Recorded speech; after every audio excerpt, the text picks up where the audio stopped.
Welcome to AI in Learning, a series that unites today's most forward-thinking voices in learning and artificial intelligence. Together, we'll explore not just what's changing, but what it means for how people learn, grow, and stay relevant. Each conversation goes beyond the trends and buzzwords to understand real shifts that are happening in skills, tools, and mindsets that are shaping the future of learning at work. Welcome, everyone. Welcome to Adobe's series on AI in learning, where we go beyond the trends of learning. In this series, we bring together today's most forward thinking voices from learning and AI to explore not just what's changing, but what it means for how people learn and grow. In every episode, we sit down with people who are tried in that change, leaders building learning cultures, innovators framing the role of AI, and designers making learning more memorable. And today we have a super special guest, Sal Khan. A quick introduction: Sal is the founder of Khan Academy, a nonprofit organization with the mission of providing free, world class education to anyone, anywhere. Khan Academy's content and mastery learning platform has more than 190 million registered users from around the world and has been translated into 50 languages. It partners with school districts to serve students who are historically under resourced. A little bit more about Sal. Sal is the founder of Khan Lab School, a nonprofit laboratory school in Mountain View, California, a co-founder of Schoolhouse.World, a nonprofit that offers free tutoring over Zoom, and co-founder of Khan World School, a nonprofit online high school. And Sal holds 3 degrees from MIT and an MBA from Harvard. He's been profiled by 60 Minutes, and he was recognized as one of Time's 100 most influential people in the world. Welcome, Sal. It's great to be speaking with you again. No, wonderful to be here, Kirti. Thank you. Let's get started, Sal, and let's get started on a slightly different note. Certainly, AI holds a lot of transformative potential for all of us in our personal and professional aspects of lives. It's evident everywhere. It's everywhere in the news. It's evident in AI startup valuations. If I can say that. But to take a different, look at it, where in your experience has AI fallen short on the hype? Oh, where has it fallen short? Well, I think it's just a matter of time. I believe that the hype will eventually pay off, although we know that sometimes the hype can get a little ahead of itself. So I don't think that tomorrow, an organization that isn't fully AI is somehow going to be disrupted or isn't going to be able to do what they want to do. Uh, but I do think if we think about it over the next 5 to 10 years, all of that hype and probably more will happen, and it's very similar to what happened in the internet. I just think it's going to happen faster. And as we all remember, in the late 90s, we saw some of this, although at that time, it was $100 million company was a big deal. Now it's $100 billion company. But we saw that, and we saw what happened to the bubble, and it popped, and everyone said, "Oh, look at this, it never turned into anything." Well, it did turn into something. It didn't happen in 1999 fully, but it did happen by 2009, 2019, 2025. I think what we're seeing in AI is going to happen that much faster. There are some really big questions about, are the people who are pouring hundreds of billions of dollars, collectively pouring in, say, $1 trillion into new model development, is that going to pay off? I don't know. I have no idea. But are we going to be able to take those models and apply them in our daily lives for learning, for productivity, for healthcare? I'm 100% sure that that's going to happen. I remember telling some of the AI researchers, this was 2-3 years ago, I was like, if you just froze for the next 5-10 years, we have enough to keep ourselves busy. We could do a lot with even what the frontier models were back then. Yeah, wonderful. I think that's a very sound perspective, Sal. Thank you. We'll come to Khan Academy. What you've developed as Khan Vivo at Khan Academy is something that's goes beyond generating just fast. It's like a buddy to students, helping them learn. Uh, I'd be very interested to know how you went about developing that, and it's become a lot more pertinent now with MIT's very followed research on your brain on ChatGPT, where they are questioning the impact of uh, excessive use of LLMs. In this case, for writing an essay, but how do you take care of that cognitive debt not interfering with students' learning when they're using Khanmigo? I view artificial intelligence the same way I will view intelligence. Absolutely, if you use AI and, the MIT study, which has gotten a lot of press, the one that showed the learners not learning is the one where they just use the AI to do everything. And if my kids came home and said, "Hey, Dad, here's my homework," and I said, "Oh, let me do it for you," they're not going to learn anything. So in some ways, it's common sense. I would say maybe the difference is that some of these tools, your Chat GPTs, your Geminis, you don't have to find an adult or an older sibling to do the work for you. It'll just do it. So maybe the activation energy, the threshold of being able to cheat is a lot lower.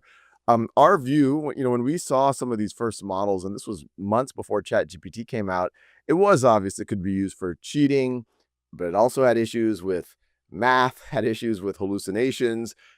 We wondered, especially if you have younger kids on it, how do you moderate what they do? Make sure they don't get into unhealthy conversations. And so I pushed our team to say, look, let's turn those fears into features. Let's what would become Conmigo. Let's not just give the answer. Let's act as an ethical tutor. Let's moderate the conversations. Let's give parents and teachers transparency what's going on. Let's make sure that we can reduce the math errors far more than just even the base models. We can anchor things on our content to reduce hallucinations. So that's the journey we've been going on. And, I think on that first pass, we were just trying to say, look, how do we make AI that could be somehow part of this experience? We've learned a lot since then that if you just do that, it is useful for a good chunk of learners. And obviously we made a lot of tools for teachers too, to support them, lesson planning, progress reports, etc. But we realized that, once again, like a tutor, like a real tutor, like a human tutor, if I just showed up in your classroom and I said, "Hey, I'm a great tutor. I'm going to sit in the back of the room. Come ask me a question if you have one." Some kids will do it, but most won't. And that's kind of Conmigo 1.0. And so what we're working on right now is how do you make the AI like a good tutor, like more proactive, um, acting as a concierge. A lot of folks know Khan Academy started back when I was a hedge fund analyst and I was tutoring cousins remotely. And in hindsight, a lot of what I did that I think made a big difference, yes, when they needed help factoring a polynomial, I would help explain that. But it was a lot of motivating them or calling them up or saying, "Hey, we've got to meet again. It's been 3 days," or calling their mom and saying, "Hey, Nasrat, we can't, they can't miss our tutoring session." So I think that's the direction that the AI needs to go in, and it needs to be much more integrated in all of the workflows and the communication mechanisms that are happening both within the classroom between the teacher and the student and with the parent, and then also on the evaluative side. It's not enough just to get tutors, but how do you glean that information so that the parents, the teachers have better data so that they can act and they can move up the value chain and have better interventions with their students? Wonderful. And it's such a fine line because the way we use AI at work is different from how students have to use it. So the other day, my son, 11-year-old, he had an assignment to create a brochure on Indian medieval history, right? And I asked him to use ChatGPT for research, but what he instead did was make me a brochure on Indian medieval history, right? And then ChatGPT just gave him, that fourfold layout and what should go where. So it's really you that short circuiting is just so intuitive to us as humans. We really need to watch out for that. Yeah, well, I think what's interesting there is on one level, what your son did is a very useful skill. Now at Khan Academy, if we needed to make a brochure on, I guess, medieval Indian history or anything, I would ask our team like, "Hey, you should have that first draft fairly quickly." And we do this we have to write a lot of philanthropic reports, reports to funders, things like that. The first draft you should get within minutes. But I think the next level skill, and it's great what your son did, but I think the next level that you push him on is like, okay, now edit that. What was good about the brochure? What was not? Can you fact check that brochure to make sure that all the visuals are correct, et cetera, et cetera? Can you make it even better? And I think that's going to be the skill that really matters. And to do that, you do need to know some of your content. You do need to know how to write well. You do have to have a sense of design. You do have to know how to validate information. Exactly, exactly. Wonderful. Sal, coming to corporate learning now, the way we learn in companies, it seemed that it was at a point of disruption where it needed disruption even before Gen AI came out, right? And there were some exciting things happening in the space of corporate learning. But for the most part, it has been this unidirectional course completion, module assignments, and certifications, right? Where do you think that is headed with Gen AI, the entire uh, area of how humans learn in corporate? Yeah, I'm actually working on I can't give all the details yet, but I'll to give you the bones of something I'm working on. Um, we might be developing some type of, let's call it a new master's program that the idea is, can you create something that is high scale, so anyone who's capable of doing it will do it, low cost, so not tens or hundreds of thousands of dollars, but maybe much lower, and aspirational that would actually directly tie to opportunities at the top firms, at your Adobes, your Googles, your Microsofts, your McKinseys, your Goldman Sachses. And some of the we've already started to pencil some of it together, and I kind of have been imagining, and we're starting. Actually, I'd love to talk to Adobe in more depth about this and see what y'all would want. But I'm starting to talk to these employers and saying, okay, here's a draft. What would you add to that, or what would you take away? Because we want it to be really aligned to what is this. Let's call it generalist knowledge worker, especially like an entry level or mid level generalist knowledge worker. What's going to make them really valuable in the coming years? And I think there's about a third of that is just core content knowledge. And these are things like statistics, economics, accounting, finance, capital markets, some of the content that you might learn in a business program or an MBA type of program, but not just finish a module on Khan Academy. That would be part of it, but it would also certify your knowledge. We have another platform called schoolhouse.world where to certify your Khan Academy knowledge, you have to record yourself while you do the Khan Academy assessment, while you explain your reasoning out loud, to make sure that you really understand what's going on and you can communicate it, and then that gets peer reviewed. And then you go off to tutor it. So in this quote new masters, in theory, not only would you learn the economics, but you would have to tutor the economics or the statistics. And that's where it starts to branch out a little further than what you just mentioned, because if you think about anyone who's successful as a leader or a manager in a corporate, they really are educators. They're helping mentor people. They have to learn how to communicate, make people feel comfortable. And all of that happens when you tutor content. And obviously to tutor it, you have to know the material at a very deep level. So that's a component we're going to be having. Another component is we have this program on schoolhouse.world called Dialogues. Right now, for high school students are participating, where we pair them with students who have opposite points of view on tough issues: affirmative action, Israel-Palestine, gun control, AI in society. We can keep going down the list. And the idea isn't to have a debate or to convince each other, but to listen to each other and have a constructive conversation and get feedback on that.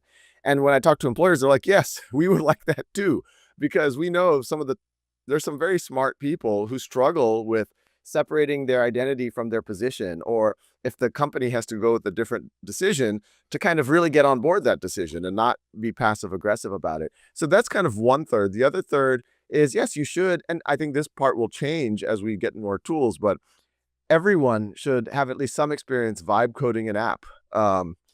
Someone should have some experience doing deep analysis of a series of companies or industries, maybe even modeling using these tools. Everyone should be building an agent that can represent them. The Kirti agent, I should be able to talk to it, ask, about your resume, why you left this job, what do you like, et cetera, et cetera. And then, the last component is, maybe making some AI simulations around tough conversation. The hardest parts of all of our jobs. If you have to have a performance review conversation, either on the giving end or the receiving end, how do you do that well? And the AI can give you feedback. How do you sell?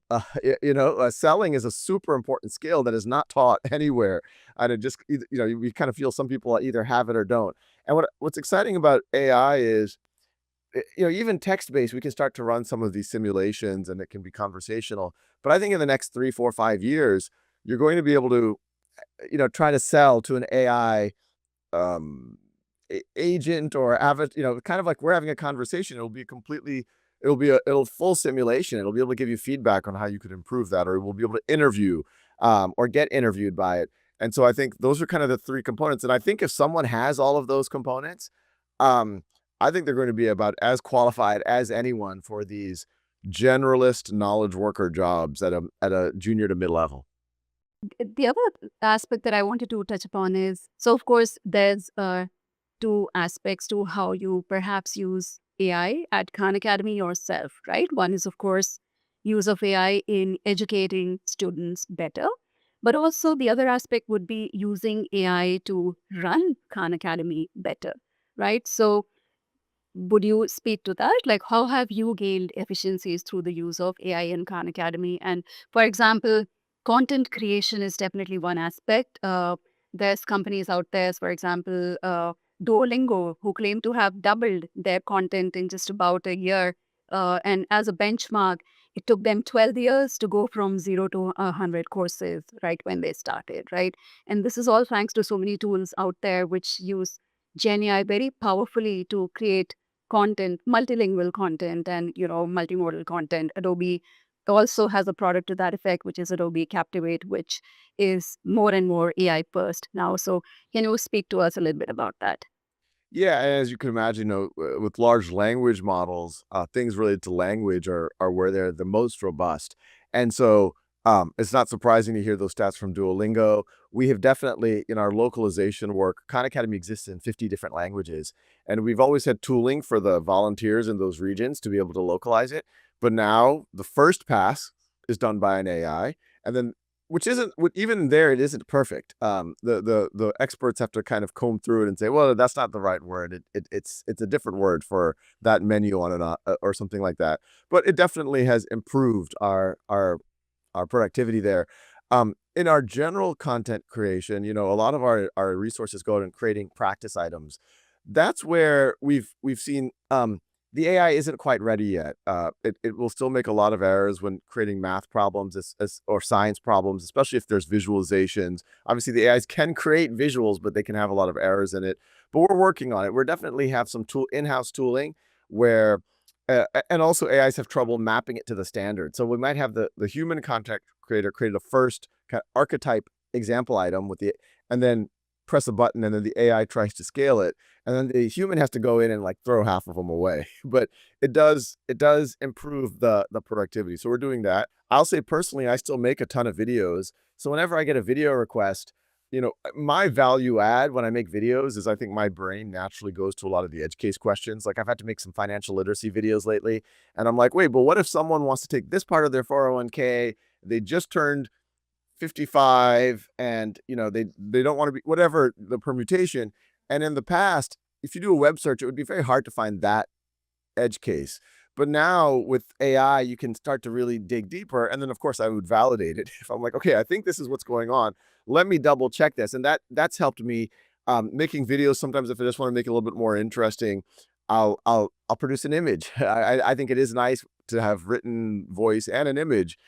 So I think that's all been very helpful. And most organizations, there's just a lot of writing involved. One of my, I guess, my value adds, I'm always having conversations with people. I was talking to a senior government official in the Middle East about using Khan Academy in their country at a nationwide scale. Got off the phone call and I'm like, okay, let me write them a proposal. In the past, it would have taken, I would have probably taken at least half a day to write that properly. But now I was able to, in theory, I could have taken the transcript of our call and thrown it into the model. But, with a quick, hey, this is what I want to do, blah, blah, blah, blah. First draft. Oh, well, actually, we want to do this. And then I'm editing it. Within half an hour, I had a pretty good draft. And then I was able to share it with all the stakeholders within Khan Academy for them to quickly. So our turnaround time has gone down dramatically. So, those are just our engineering team is obviously, and we've been having conversations. I think some people are talking about 200, 300% improvements in productivity. Some people, very little. It might be what their roles are. It might be their mindset towards it. So it's still early days, but I think it's already helping a lot. I'm noticing it a It's lot directly significant. in my life.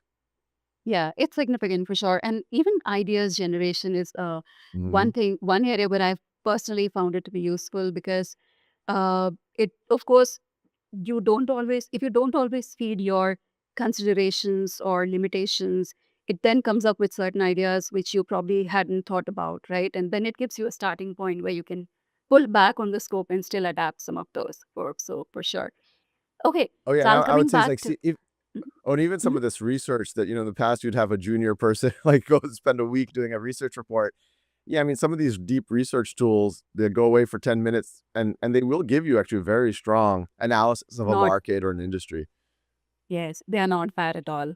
Absolutely. Yeah. To stay a little bit on corporate learning, Sal, there are certainly commonalities between how we learn as students and how we learn as professionals, right? And you've talked about it in your book, and you talk about it a lot. It's about dialogue, not just delivery, right? That back and forth helps in learning, retaining, applying, and everything. So, do you think adults crave that kind of conversational learning as well, or do you think the appetite for that goes away when we step into the workforce? Oh yeah, I think if you just do a few modules and finish them, you can learn a thing or two, but it's not going to really stick. And I remember when I went to business school, it was all case based and it was all talking. And I remember, my original background undergrad was an engineer, and I remember at first I was like, "Oh, this is lightweight stuff. There's like no math. We're just talking about stuff." But now, 20, 30 years later, I remember a lot more from those conversational business school experiences. I can't even tell you most of the classes I took in undergrad, much less what happened in them.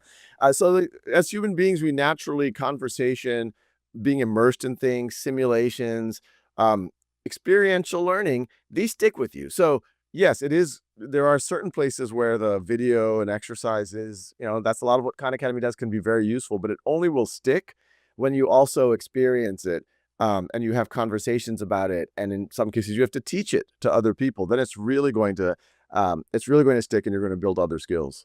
Mhm, mhm. And some of it is also being made possible with AI. So, for example, you're already doing that through Khanmigo, but on the corporate side, Adobe product that I take care of, which is Adobe Learning Manager, we've created a learner's interface where they can interface with that conversational bot, which is in turn then powered by GenAI, which is limited to what your corporate learning paradigm is, with those guardrails against hallucination and your proprietary company knowledge. So I think that takes care of that just in time learning, or what we call micro learning. I think it's just the next frontier for making that in the moment learning possible.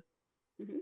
Okay, you alluded to this late, just about earlier, coaching, right? So, a coach who is invested in your success, is knows you well and will stick around for the journey. I think they can multiply your performance manyfold, right? And not all of us are lucky enough to get coaches who are that invested in life. So, with I think AI coaches are making an entry through learning management platforms in corporate. Uh, can you talk a little bit about that? Where do you think, in practical terms, where do you think what kind of skills coaching will be would hypothetically be beneficial in corporate learning? Yeah, to your point, the AI. I mean, even that micro learning. You're in a meeting and someone says an acronym. You're like, "What are they talking about?" We are oftentimes embarrassed to ask.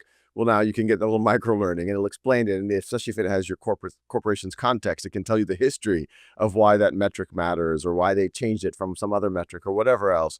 But the mentorship, I feel like I've seen people come into an organization at a junior, at a mid level, and they're great, but they're just making a few mistakes that, and some of them might be getting advice that works in other organizations, but in this organization, it's a little bit different, or whatever else. And I think that's where mentoring can be really valuable. Obviously, the AI it's just in time. You don't have to be embarrassed. You can ask it anything you want. So I think that's very powerful. But I do think in this AI time period, it is interesting to think about how we can also create some maybe peer-based human systems too. Things that in theory we could have done 20 years ago, but we still haven't. And so, some like things like schoolhouse.world, where right now we're using it for peer-based tutoring and dialogue, and it's mostly high school and college students. We are having conversations. I'd actually love to chat with y'all of how could you use these types of peer-to-peer platforms for the workplace where and it's a win-win on both sides, right? Let's say that I'm a director of marketing, and as part of my professional development, my manager, my vice president tells me, "Hey, Sal, I would love to see you mentor other people. I would love you." So then I could go on the platform like Schoolhouse and I say, "Okay, I'm going to run a boot camp on analytical marketing." And then people are going to sign up for it. And then after they do it, I'm going to get a reputation score. Sal's a great, I wish I was in his team and things like that. And that's kind of a very strong signal of one, subject matter depth, um, ability to lead, mentorship. It builds cross functional bonds within the organization. So I think things like that could also be very powerful. Which brings me to my next question, actually. So you've said, I think future belongs to people who can really double down on their core human skills, which you're calling communication, critical thinking, collaboration, and I think the ability to constantly learn, right? So these very soft, fuzzy skills, which could depend human to human, do you think AI could aid in teaching that? I know you just said peer to peer, human to human, but do you think AI could have a role in teaching us that, or its role is just to free up more time to learn these skills? Oh, I think so. Shameless plug for my book back there, but there's a chapter about Yeah. about this and job interviews and assessments of the future. And right now, if you look at someone's college transcript or their standardized test scores, you have no idea how creative they are. You have no idea how funny they are, how charming they are, whether they're good salespeople, whether they are how they deal with conflict. You have no idea. Um, I do think you're going to be able to create assessments where um, the AI can ask you to give a speech, ask you to sell it something, and it'll be able to give you feedback. So it's not just assessment; it can give you practice. Say, hey, make more eye contact, smile more. You seem too serious. Comb your hair. Whatever. I. I don't think that that's outlandish. I think you could probably prototype some of those things right now with the existing models. So, there's some work to make it super robust, especially if you're going to use it for things like assessment or job placement. But I think for practice, absolutely, feedback on your communication style, your body language, sense of humor, professional etiquette. I think that you could do that today Yeah, probably. yeah. And I'd be remiss if I didn't mention that this is a capability that we're building in our platform. So learning manager, where we're saying, okay, you've done this course and now you want to be certain that you have everything that you needed from this course. So you can interface with a AI coach and they will understand you, whatever you're saying, their comprehension on things is amazing.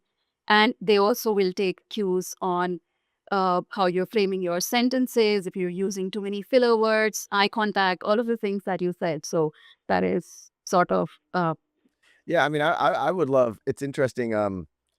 I think you could. I mean, this is a little bit creepy, but I'm just thinking of this off the fly. But like you could imagine putting a camera in a room where these days we have a lot of our meetings on video conference. Just based on that, you throw that into an AI, and it can give every participant in that meeting feedback on what they did well, what they could do better. that'd be amazing. Yeah. Great. I think we're at the last question, Sal. What advice, what quick wins would you ask learning and development professionals to seek in their work with AI? Anybody who's just getting started or who's unsure, how to make an impact with AI, what would you advise them to start with? Yeah, I would say this is a good time to just a lot of the pattern we typically do with technology is whatever the workflow we used to do, can we replace parts of it? And that can make some progress, but I think this is always a good time where you just take a step back and say, what were we trying to solve in the first place? Um, and then on a first principles, try to solve it. And I think just getting started makes a huge difference. I've been telling this to a lot of professors where I was like, okay, yes, AI can be used to cheat on your writing assignment. And by the way, yes, your students are cheating.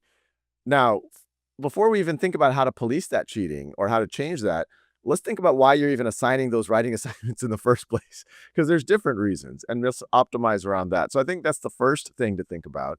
And then, yeah, just get started and don't let perfect be the enemy of the good. Be careful about some of these tools being used as an assessment tool just yet, but I think they absolutely can be very powerful practicing tools, mentorship tools, development tools, and probably in the not too far future, assessment tools too. I always say it's not going to be perfect. Nothing is bias free, but humans are incredibly biased. So it just has to be better than the Yes, humans. that's a great point.